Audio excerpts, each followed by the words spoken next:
ମିଥିଳା ଭାବୁଥିଲା ସତରେ କ'ଣ ଜଣେ ନାରୀର ସଫଳତା ତାର ଆଖିରେ ପ୍ରତିଫଳିତ ହୁଏ? ହୃଦୟର ପରିଭାଷା କ'ଣ ଆଖିରେ ପଢ଼ି ହୁଏ? ସେଥିପାଇଁ କ'ଣ ଶୁଭେନ୍ଦୁ ତା ଆଖି ଦିଟାକୁ ଜମା ବି ସହ୍ୟ କରିପାରନ୍ତିନି? ଏଇ ଆଖି ଦିଟାକୁ ଦେଖି ଶୁଭେନ୍ଦୁ ତ ଦିନେ ତା ପ୍ରେମରେ ପଡ଼ି ତାକୁ ବିବାହ କରିଥିଲେ। ସେତେବେଳେ କାହିଁ ତ ସେ କହୁନଥିଲେ ତୁମ ଆଖି ଦିଟାକୁ ମୁଁ ସହ୍ୟ କରିପାରୁନାହିଁ ମିଥିଳା? ଆଉ ରାଗିଲେ ତା ଆଡ଼େ ମାଡ଼ି ଆସି କହୁନଥିଲେ ବି ଆଖି ଦିଟା ତମେ ତଳକୁ କରି ମୋ ସହିତ କଥା କୁହ ମିଥିଳା, ନହେଲେ କେଉଁ ମୁହୂର୍ତ୍ତରେ ମୁଁ ତୁମ ଆଖି ଦୁଇଟାକୁ ଫୁଟେଇ ଦେବି।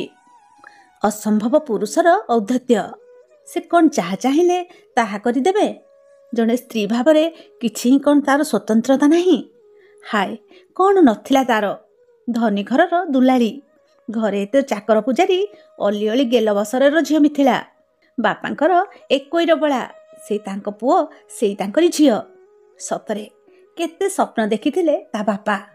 ସତରେ କ'ଣ ଶୁଭେନ୍ଦୁ କହିଲା ପରି କିଛି ସ୍ୱପ୍ନ ଦେଖାଯାଏ କେବଳ ଭାଙ୍ଗିବାକୁ, ଆଉ କିଛି ଭୁଲିବାକୁ, ଖୁବ୍ ଅଳ୍ପ ଚେନାଏ ସତ ହେବାକୁ? ତାହେଲେ ତାର ଚେନାଟେ ସ୍ୱପ୍ନ ଭିତରେ କ'ଣ ଶୁଭେନ୍ଦୁ ନଥିଲେ? ନଥିଲା ତାର ଶୁଭେନ୍ଦୁକୁ ନେଇ ଗଢ଼ିଥିବା ଏଇ ଏକାନ୍ତ ପୃଥିବୀ? ଶୁଭେନ୍ଦୁଙ୍କ ପ୍ରେମ କ'ଣ ତୁଚ୍ଛା ଶରୀରର ଭୋକ ଥିଲା?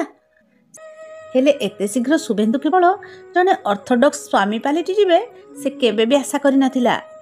ଖୁବ୍ ଉଚ୍ଚଶିକ୍ଷିତା ଥିଲେ ମିଥିଳା। ସେଦିନ ଶୁଭେନ୍ଦୁ ପ୍ରେମରେ ଅଥୟ ହୋଇ ବାପାଙ୍କର ଭଲ ଭଲ ପ୍ରସ୍ତାବକୁ ପ୍ରତ୍ୟାଖ୍ୟାନ କଲାପରେ ନେତାଜୀ ଚୌଧୁରୀ ଅନେକ ବୁଝାଇଥିଲେ ବାପା ହିସାବରେ ତାକୁ। କାରଣ ସେ ପିଲାଟି ବେଳୁ ତା ବାପା ତା ମା ସବୁ ଥିଲେ। ମାର ସୁଖ ସେ ବାପାଙ୍କଠୁ ପାଇଛି। ଭାବେ ଏତେ ଭଲ ବାପା ବୋଧହୁଏ ପୃଥିବୀରେ ନଥିବେ ତା ବାପା ପରି।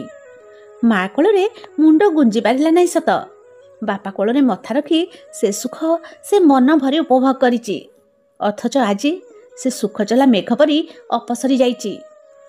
ଏବେ ଶୁଭେନ୍ଦୁର ସକାଳୁ ସନ୍ଧ୍ୟା ବେଳ ଯାଏ ଅଫିସ ବେଳ ତକ ଛାଡ଼ିଦେଲେ କଡ଼ା ନଜର ତା ଉପରେ। ବସିଲେ ଉଠିଲେ ସବୁଥିରେ ସବୁବେଳେ କଟୁ ମନ୍ତବ୍ୟ। ସୋସିଓଲୋଜିରେ PhD କରି କ'ଣ ସେ ଘରେ ବସି ରହି ରାନ୍ଧିବାଡ଼ି କେବଳ ଘର କୋଣରେ ରହିବାକୁ ଶୁଭେନ୍ଦୁକୁ ବିବାହ କରିଥିଲା? ବାପା ଠିକ୍ କଥା କହୁଥିଲେ। ଶୁଭେନ୍ଦୁ କେବଳ ଧନ ସମ୍ପତ୍ତି ଲୋଭରେ ତାକୁ ବିବାହ କରିଛି।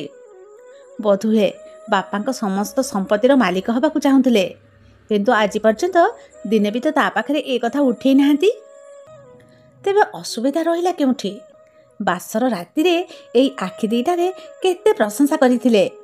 ତାହେଲେ ଶୁଭେନ୍ଦୁଙ୍କର ସବୁ କ'ଣ ତାଙ୍କ ପ୍ରେମର ବିଜୟ ପ୍ରଣୋଦିତ ମିଥ୍ୟା ଇସ୍ତାହାର ଥିଲା? ସେ କ'ଣ ଏମିତି ତାର ଇମୋସନ୍ ସହିତ ଖେଳି ଚାଲିଥିବେ? ଆଉ ସେ ପାଟି ଫିଟେଇ ପାରୁନଥିବ କାହିଁକି? ସେ କ'ଣ ସରଳା, ଦୁର୍ବଳା ନା ଅଯୋଗ୍ୟା? ଟିକେ କଥା ସହିପାରେନି ବୋଲି ବାପାଙ୍କର କଡ଼ା ତାଗିଦ ଥିଲା ତାର ଦାଦା ଆଉ କାକାମାନଙ୍କୁ। ବାପା ରମନ ଭାଇ ଛୋଟ କାକାକୁ କହିଦେଇଥିଲେ କି ମିଥିର କୋଉଥିରେ କିଛି ଭୁଲ ହେଲେ ତାଙ୍କୁ କହିବ ସିନା, ମିଥିକି କିଛି କହିବନି। ତେଣୁ ଏମିତି ଅତି ଗେଲବସରିଆରେ ବଢ଼ି ନିଜର ଶକ୍ତି ସାମର୍ଥ୍ୟକୁ ବହୁଦିନ ପର୍ଯ୍ୟନ୍ତ ବି ଠୁଳ କରିପାରିନଥିଲା ମିଥିଳା। ଶୁଭେନ୍ଦୁ କିଛି କଡ଼ାକରି କହିଲେ ତାକୁ ପ୍ରତିବାଦ କରିବାକୁ ଚେଷ୍ଟା କଲେ ତା ଓଠ ଥରେ, ଦେହ ଝାଳରେ ବୁଡ଼ିଯାଏ, ଆଖିବାଟେ ଲୁହ ପିଚିକି ପଡ଼େ, ଧାଇଁ ଆସି ତକିଆରେ ମୁହଁ ଲୁଚେଇ କାନ୍ଦେ, ପୁଳାଏ ଦୀର୍ଘଶ୍ୱାସ ଛାତି ଭିତରକୁ ଟାଣି ନିଏ। ହେଲେ ଶୁଭେନ୍ଦୁ ପାଖରେ ପହଞ୍ଚନ୍ତିନି କି ବୁଝାନ୍ତିନି। ନିଜକୁ ବୁଝାଇ ଲୁହ ପୋଛି ପୁଣି ଉଠି ପଡ଼େ। ସେତେବେଳେ ମନ ଭିତରେ କ'ଣ ହୁଏ ସେ ଜାଣେ। ହେଲେ ବାପା ଟୋପାଏ ଲୁହ ତା ଆଖିରୁ ବହି ଆସିଥାଏ କି ନାହିଁ ଆସି କୋଳେଇ ନିଅନ୍ତି, କେତେ ବୁଝାନ୍ତି। ସେସବୁ ହରାଇ ମିଥିଳା କେବଳ ଗୋଟେ ଶୂନ୍ୟତାକୁ ଆଭରି ଘର ପାତିଛି ସ୍ୱାମୀ ସହିତ। ଆଉ କ'ଣ ଭାବିଥାନ୍ତା? ଡାକବାଲା ଚିଠି ଦେଇଗଲା ଦୁଆର ଖଡ଼ ଖଡ଼ କରି। ମିଥିଳା କବାଟ ଖୋଲିଲା। ଚିଠି ଡାକବାଲା ହାତରୁ ନେଇ ଖୋଲିଲା। ସରକାରୀ କଲେଜରେ ଅଧ୍ୟାପିକା ଚାକିରି ପାଇଁ ଇଣ୍ଟରଭ୍ୟୁ ଦେଇଥିଲା। ନିଯୁକ୍ତି ପତ୍ର ଆସିଛି। ନା, ସେ ଚାକିରି କରିବ। ଶୁଭେନ୍ଦୁ ଆସନ୍ତୁ ସବୁ କହିବ। ମନକୁ ବାଧିଲା ପରି କିଛି କହିଲେ ସହିଯିବ ପଛେ ତାଙ୍କୁ ବୁଝେଇବାକୁ ଚେଷ୍ଟା କରିବ। କିଛି ନହେଲେ ସେ ବାପାଙ୍କୁ କହିବ। ସେଦିନ ରାତିରେ ବିଛଣାରେ ଶୁଭେନ୍ଦୁ ଶୋଇଲା ବେଳେ ମିଥିଳା ତାକୁ ଗରମ କ୍ଷୀର ହାତକୁ ବଢ଼ାଇ ଦଉ ଦଉ କହିଲେ କି ଶୁଭେନ୍ଦୁ, ମୋର କଲେଜରୁ ନିଯୁକ୍ତି ପତ୍ର ଆସିଛି। ମୁଁ ଭାବୁଛି କି ଜଏନ୍ କରିଯିବି। ତମେ ଯଦି ସିଦ୍ଧାନ୍ତ ନେଇସାରିଛ ମୋତେ କାହିଁକି ପଚାରୁଛ ମିଥି? ମାନେ ତମେ ମୋର ସ୍ୱାମୀ, ତୁମକୁ ପଚାରିବିନି ତ ଆଉ କାହାକୁ ପଚାରିବି? ଥାଉ ଥାଉ, ସ୍ୱାଧୀନ ହେବାର ରାସ୍ତା ଖୋଜୁଛ ନା? ତମ ସ୍ୱାମୀର ମଞ୍ଜୁରୀ ଏକ ବାହାନା। ପାଠ ପଢ଼ି ବଡ଼ ଡିଗ୍ରୀ ପାଇଲେ ବି ତୁମ ମୁହଁରେ ହେୟ କରିବାର ବେଖାତିର ଭାବକୁ ମୁଁ କଦାପି ସହ୍ୟ କରିପାରିବି ନାହିଁ। ତମେ ମୋତେ ଭୁଲ ବୁଝୁଛ ଶୁଭେନ୍ଦୁ। ତମ ସୁଖ ଦୁଃଖର ସାଥୀ ମୁଁ। ତମ କଥା ମୁଁ ଯେମିତି ବୁଝେ ସେମିତି ତୁମଠୁ ମୁଁ ଆଶା କରେ। ନା, ବୁଝିଲ ମିଥି, ସବୁବେଳେ ତମର ଘର ବାହାରେ ତୁଚ୍ଛା ପ୍ରଶଂସା ଶୁଣିବାକୁ ଧୈର୍ଯ୍ୟ ମୋର ଆଉ ନାହିଁ। ତୁମକୁ ବାହା ହୋଇ ମୁଁ ଭୁଲ କଲି। ଭୁଲ ମାନେ ମସ୍ତ ବଡ଼ ଭୁଲ କଲି। ମିଥିଳା କୋହରେ ଫାଟି ପଡ଼ିଲା। କହିଲା, କ'ଣ ମୁଁ ତୁମର କଣ୍ଟା ହୋଇଛି? ସବୁବେଳେ ମୋ ଉପରେ ଦୋଷ ଗୁଡ଼ାକ ଅଯଥା ଅଜାଡ଼ି ଦେଉଛ କାହିଁକି? ବାହାଘର ପୂର୍ବରୁ ଏ କଥା ଜାଣିପାରିଲନି? କ'ଣ କରିବ ଚାକିରି କରି? ବାରମ୍ବାର ମନା କରିଛି ଚାକିରି ଆମର ଦରକାର ନାହିଁ। ବାହାଘର 4 ବର୍ଷ ହୋଇଗଲା, ପିଲାଟେ ତ ଜନ୍ମ କରିପାରିଲନି, କାହିଁ ସେ କଥା ତ କହୁନ? ଭାଙ୍ଗି ପଡ଼ିଲା ମିଥିଳା ଖଣ୍ଡ ଖଣ୍ଡ ହୋଇ ନିଜ ଭିତରେ। କି ପ୍ରତାରଣା! ପିଲାଟିଏ ନ ହେବା କାରଣ ଶୁଭେନ୍ଦୁଙ୍କ ପାଖରେ ହିଁ ଅଛି। ରାତି ରାତି ଅଳି କରିଛି ପିଲାଟିଏ ପାଇଁ ମିଥିଳା। ତା ସ୍ୱାମୀ ବୁଲଉଥିବା ସେଇ ଜଘନ୍ୟ ପୁରୁଷଟି ପାଖରେ। ଅଥଚ ବୁଝାଇ ଦିଏ ସେ ଚଟକରି ତା ଭାଷାରେ, ଯେତେ ଦିନ ପର୍ଯ୍ୟନ୍ତ ତୁମ ସୌନ୍ଦର୍ଯ୍ୟ ଅକ୍ଷୁଣ୍ଣ ଥିବ ତମର ସେତେଦିନ ପର୍ଯ୍ୟନ୍ତ ଶୁଭେନ୍ଦୁ ପଟ୍ଟଯୋଶୀର ତମେ ପ୍ରେମିକା ହୋଇ ରହିଥିବ ମିଥି। ପୁରୁଷର ସବୁଠୁ ବଡ଼ ଲୋଭ ହେଲା ନାରୀର ଦେହ। ତମେ ମା' ହେଇଗଲେ ମୋର ତମଠାରେ ଲୋଭ ରହିବ ନାହିଁ, ଭାବି ପାରୁଛ ତ? ସେତେବେଳେ ତମେ ଆଉ ମୋତେ ଦୋଷ ଦେବନି। ନିରୁପାୟ ହେଇ ନିଜ ହୃଦୟ ପାଖରେ ପରାଜିତ ହୁଏ ମିଥିଳା। କାମ ବାସନାରେ ପରିପୂର୍ଣ୍ଣ ଗୋଟେ କଦାକାର ଅପଦାର୍ଥ ଲୋକଟାକୁ ସ୍ୱାମୀ ବୋଲି ସେଇ ମୁହୂର୍ତ୍ତରେ ମନେ ମନେ ଘୃଣା କରେ। ମନେ ମନେ ଶକ୍ତ ହେଲା ସେ। କହିଲା, ନାରୀକୁ ମା'ଟିଏ ହେବାକୁ ସମୟ ଲାଗେ ନା ଶୁଭେନ୍ଦୁ। ସେ ବିନା ପ୍ରୟାସରେ ଏକ ଜାରଜକୁ ଗର୍ଭରେ ଧାରଣ କରିପାରେ। କିନ୍ତୁ ସ୍ୱାମୀର ଗଭୀର ଭଲ ପାଇବାରେ ସେଇ ମୋହଟି ଯେତେବେଳେ ମଞ୍ଜରିତ ହୁଏ ଦେହ ଓ ମନର ଶାଖା ପ୍ରଶାଖରେ, ଆନନ୍ଦର ରଙ୍ଗ ଉକୁଟି ଉଠି ପଟୁଆର ମେଲାଏ ଦେହରେ, ସେତେବେଳେ ସେ ମା' ହେବାର ସ୍ୱପ୍ନରେ ଜୁଡ଼ବୁଡ଼ ହୁଏ। ସେ ଅନୁଭୂତି ତୁମର ନାହିଁ ଶୁଭେନ୍ଦୁ। ତୁମେ ଜଣେ ଅପଦାର୍ଥ। ଆଉ ଏ ଅପଦାର୍ଥର ପିତୃତ୍ୱକୁ ମୁଁ ଅବମାନନା କରେ। ଏମିତି ସାଂଘାତିକ କଥା ପ୍ରଥମ ଥର କହି ସେ ବେଡ୍ ଉପରେ ଝାଳେଇ ଗଲା। ଶୁଭେନ୍ଦୁ ଭୟଙ୍କର ରାଗିଗଲା। କହିଲା, କି ସାହସ ତୁମର? ମୋତେ ତୁମେ ଚ୍ୟାଲେଞ୍ଜ କରୁଛ? ଜାରଜ ସନ୍ତାନର ମା' ହେବାକୁ ଧମକ ଦଉଛ? ମନେ ରଖ, ଆମ ପୁରୁଷ ପ୍ରାଧାନ୍ୟ ସମାଜରେ ନାରୀର କେବେ ଅସ୍ତିତ୍ୱ ନଥିଲା କି ନାହିଁ। ଦୁନିଆ ବଦଳିଛି ଶୁଭେନ୍ଦୁ। ନାରୀ ଏବେ ଅଧିକ ସ୍ୱଚ୍ଛନ୍ଦ ଭାବରେ ପୁରୁଷ ବିନା ଜିଇଁ ଶିଖିଲାଣି। ତମ ନିଷ୍ଠୁରତାରେ ସେ ଆଉ ହତବାକ ହେବ ନାହିଁ।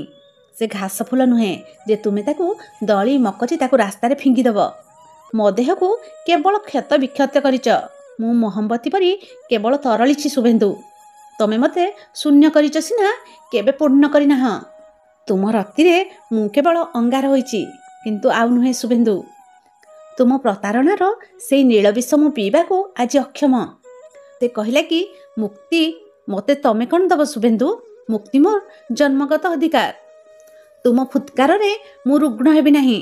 ବରଂ ତୁମେ ଦିନେ ବାହୁନୁଥିବ ଶୁଭେନ୍ଦୁ, ସେତେବେଳେ ତୁମ ପାଖରେ କେହି ନଥିବେ। ଏଥର କ୍ରୋଧରେ ଥରି ଉଠି ଶୁଭେନ୍ଦୁ ଗୋଟେ ଶକ୍ତ ଚାପୁଡ଼ା କଷିଦେଲା ମିଥିଳା ଗାଲରେ। କହିଲା, କି କ୍ରୀତଦାସର ପୃଥିବୀରେ ପୁଣି ବସନ୍ତର କୁହୁ। ମିଥିଳାର 2 ନିଷ୍ପାପ ଆଖିରୁ ନିଆଁଝୁଲ ଝରୁଥିଲା। ନା ମିଛ ପ୍ରଣୟ ପାଇଁ ସେ ନିଜକୁ ଜଣେ ମାମୁଲି ସ୍ତ୍ରୀ ପରି ନିଷିଦ୍ଧ କରିପାରିବ ନାହିଁ। ଥରି ଉଠୁଥିବା ଓଠକୁ ସେ ଦାନ୍ତରେ ଚାପି ଧରିଲା। ଝରି ପଡ଼ିଲା ତାଜା ରକ୍ତର ଟୋପା। ଶୁଭେନ୍ଦୁ ଝଡ଼ ପରି ତା ରୁମ୍ରୁ ବାହାରିଗଲା ଆପଣା ଛାଏ। ଦୁଃଖ କଲାନି ମିଥିଳା। ସକାଳ ହେଇ ଆସୁଥିଲା। ଅନେକ ରାତି ଏଇପରି କଟିଛି। ଶୀତଳ ଅନ୍ଧକାରରେ ତା ଶୀର୍ଣ୍ଣ ଦେହକୁ ଅଣ୍ଡାଳି ଅଣ୍ଡାଳି ମନେ ମନେ ଶୁଭେନ୍ଦୁଠୁ ମୁକ୍ତି ଚାହିଁଛି ସିନା, ସଂଗ୍ରାମ କରିପାରିନି। ନା ସେ ଏଥର ମୁକ୍ତି ନେବ। କ୍ରୀତଦାସ ପରି ପୁରୁଷର ସାନ୍ନିଧ୍ୟ ଆଉ ତାର ଲୋଡ଼ା ନାହିଁ। କେବଳ ତା ଇଚ୍ଛା ବିରୁଦ୍ଧରେ ଶୁଭେନ୍ଦୁ କେତେ ରାତି ତା ତୃଷ୍ଣାକୁ ନୀରବ ଛିନ୍ନ ଭାବରେ ଧୋଇଛି ତା ଦେହର ଉପକୂଳରେ। ସ୍ୱୀକୃତି ନଥାଇ ଦେହକୁ ଉଜଡ଼ାଇବାର ଧର୍ଷଣ କରିଛି ତାକୁ। କି ଅପାରଗତା ସ୍ୱାମୀ! କେବଳ ଦେହକୁ ଧ୍ୱସ୍ତ କରିବା ଶିଖିଛି ସିନା, କେବେ ବି ତର୍ପଣ କରି ଶିଖିନି ନିଜକୁ। ମନକୁ ତାର ଆପଣେଇ ପାରିନି। ଆଉ ନୁହେଁ, ସେ ମାଗିବ ନାହିଁ ଆଞ୍ଜୁଳି ପାତି ମୁକ୍ତି। ମୁକ୍ତି ହିଁ ତାର ଅଧିକାର। ଆଉ ଅନୁତାପର ଶ୍ରାବଣରେ ଧୋଇବ ନାହିଁ ତା ଓଲଡ଼ା ଦେହକୁ। ସେଦିନ ସେ ଅଧ୍ୟାପିକା ଚାକିରିରେ ଯୋଗ ଦେଲା। ଆଉ ଠିକ୍ 3 ଦିନ ପରେ ଶୁଭେନ୍ଦୁ ଫେରିଲା ଘରକୁ। ସେଇଦିନଠୁ ସେମାନେ ଚଳିଲେ ଅଜଣା ଅଶୁଣା 2ଟି ମଣିଷ ପରି। ମିଥିଳା ତା କର୍ତ୍ତବ୍ୟରେ ହେଳା କରେନି। ଯେମିତି ରାନ୍ଧିବାଡ଼ି ଦେବା କଥା ଠିକ୍ ସେମିତି କରେ। ଘର କାମ କରିସାରି ଟେବୁଲ ଉପରେ ଖାଇବା ସଜାଡ଼ି ଦେଇ କଲେଜ ଯାଏ। ବେଳେବେଳେ ବ୍ୟଥିତ ହୁଏ ମନ। ଆହା ବିଚରା ଶୁଭେନ୍ଦୁ, କିନ୍ତୁ ଜୀବନକୁ ନୂତନ ଠାଣିରେ ଦେଖିବାକୁ ସେ ଶପଥ ନେଇଛି। ଆଉ କାହିଁକି ସେ ପଛକୁ ଫେରି ଦୁର୍ବଳ ହେବ? ତା ଅଧୁରା ଜୀବନକୁ ପୂର୍ଣ୍ଣ ରୂପରେ ଦେଖିବାକୁ ବେଳେବେଳେ ଇଚ୍ଛା ହୁଏ ତାର। ହୃଦୟ ଅଥୟ ହୁଏ। ପୁଣି ଭୟ କରେ ସେ।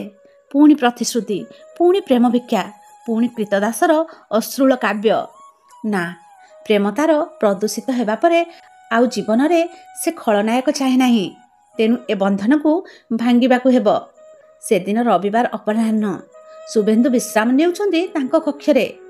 ମିଥିଳା ତାର କିଛି ଲୁଗାପଟା ସଜାଡ଼ି ବାକ୍ସରେ ଭରିଲା। ତାପରେ ସିଧା ଗଲା ଶୁଭେନ୍ଦୁ ରୁମ୍। କହିଲା କି ଆମେ ଏ ପ୍ରହସନରେ ଆଉ କେତେ ଦିନ ଚଳିବା? 2 ବର୍ଷ ହୋଇଗଲା। ମୋ ମନ ଜଞ୍ଜିର ବି ଢିଲା ଲାଗିଲାଣି। ତମେ ମନ ମୁତାବକ ପୁନର୍ବାର ବିବାହ କର ଶୁଭେନ୍ଦୁ। ଉଜୁଡ଼ି ଯାଇଛି ଆମ 2 ଦିନିଆ ପ୍ରେମର କାହାଣୀ। ମୁଁ ତୁମ ଜୀବନର ଅନ୍ଧାର ଥିଲି। ତୁମଠୁ ମୁଁ କିଛି ଦାବି କରୁନି। ମୁକ୍ତି ମୋର ଅଧିକାର। ମୋତେ ହସି ହସି ବିଦାୟ ଦେଲେ ମୁଁ ଖୁସି ହେବି। ଆଉ କ'ଣ ଭାବିଥାନ୍ତା, ପୁଅ ଜୀବନ ଆସି କହିଲା କି ମାମା ଖାଇବାକୁ ଦିଅ। ଚମକି ପଡ଼ିଲା ସେ। ଏତେ ସମୟ ଧରି ସେ ଅତୀତର ସେଇ ଛିନ୍ନ ପୃଷ୍ଠା ବାଟ ଓଗାଳି କିଛି ଦୀର୍ଘଶ୍ୱାସ ଛାଡ଼ି ଦେଇ ଯାଉଛି। ନା, ଆଉ କାହିଁକି ସେ ଲହୁଲୁହାଣ ଅତୀତକୁ ଉଖାରି ବସି ଯନ୍ତ୍ରଣା ପାଇବ? ଏବେ ସତରେ ଜୀବନ ତାର ପୂର୍ଣ୍ଣ ହୋଇଛି। ସେ ପ୍ରକୃତିସ୍ଥ ହେଲା। ଜୀବନକୁ ଖାଇବା ପାଇଁ ଦେବା ପାଇଁ ଉଠିଲା। ସତ୍ୟଜିତ ସହିତ ଏବେ ଅବସର ପରେ ମର୍ଣ୍ଣିଂ ୱାକ୍ କଲାବେଳେ ସେ ପ୍ରାୟ ଶୁଭେନ୍ଦୁକୁ ଭେଟେ। ବୁଢ଼ା ଶୁଭେନ୍ଦୁ ଏକେଲା ବଙ୍କୁଲି ବାଡ଼ି ଧରି ମର୍ଣ୍ଣିଂ ୱାକ୍ କରେ। ନିଜ ଜୀବନର ପରାଜୟକୁ ଭୁଲି ସତ୍ୟଜିତଙ୍କୁ ହାତ ଟେକି ନମସ୍କାର କରେ। ମିଥିଳାକୁ ଭଲ ମନ୍ଦ ପଚାରେ। ଦିନେ ମିଥିଳା ତାର କ୍ଷୁଧା ଥିଲା। ତା ପୁରୁଷ ପଣିଆର ଅହଙ୍କାରର କ୍ରୀତଦାସୀ। ହେଲେ ଅତିକ୍ରାନ୍ତ ସେସବୁ। ଏବେ ସେ ସତ୍ୟଜିତ ରାୟଙ୍କ ଜୀବନର ମୋହନ ବଂଶୀର ମଧୁମୂର୍ଚ୍ଛନା। ତାଙ୍କ ପୁଅ ଜୀବନର ଜନ୍ମଦାତ୍ରୀ। ଶୁଭେନ୍ଦୁ ମୁହଁ ଫେରାଏ। ମନେ ମନେ ପରାଜିତ ଅତୀତକୁ ଉଖୁରାଏ। ସତ୍ୟଜିତ ଆଜିକାଲି ବେଶୀ ସହଜ ହୋଇଯାଆନ୍ତି ଶୁଭେନ୍ଦୁକୁ ଦେଖିଲେ। ଫେରିଆସି କୁହନ୍ତି କି ମିଥି, ସତରେ ଏ ଜୀବନ ଖୁବ୍ ମିଷ୍ଟ୍ରିୟସ୍। ତାଠାରୁ ବଳି ଏକ ନାରୀ ଜୀବନ। ମୁକ୍ତି ମାଗିଲେ ମିଳେନା ମିଥି, ଜୋର ଜବରଦସ୍ତି ଆଦାୟ କରାଯାଏ। ଏ କଥା ଯେଉଁଦିନ ଏ ପୁରୁଷ ପ୍ରାଧାନ୍ୟ ସମାଜର ନାରୀ ଜଣେ ଅନୁଭବ କରିବ, ସେଦିନ ସେ ଏକ ଦୀର୍ଘ ଉଡ଼ାଣ ଦେବ। ଆଉ ଥମିବ ନାହିଁ ସେ ଉଡ଼ାଣ। ମିଥିଳା କହେ ସତ୍ୟଜିତ, ତୁମେ ହିଁ ମୋ ଉଡ଼ାଣର ପ୍ରସାରିତ ଡେଣା, ଚିହ୍ନା ମନର ଚଢ଼େଇଟିଏ। ସେଇଥିପାଇଁ ତ ଆଉ ମୁଁ ମାଟି ମନସ୍କ ନୁହେଁ। ତୁମ ପାଇଁ ମୁଁ ପାଲିଟିଛି ଏକ ମୈଘକନ୍ୟା ସତ୍ୟଜିତ। ତୁମେ ହିଁ ମୋ ଆସ୍ପୃଧା, ତୁମେ ହିଁ ମୋର ସବୁକିଛି। ତ କାହାଣୀଟି ଏତିକି ଥିଲା। ଆପଣଙ୍କୁ କାହାଣୀଟି କେମିତି ଲାଗିଲା ନିଶ୍ଚୟ ଜଣାଇବେ।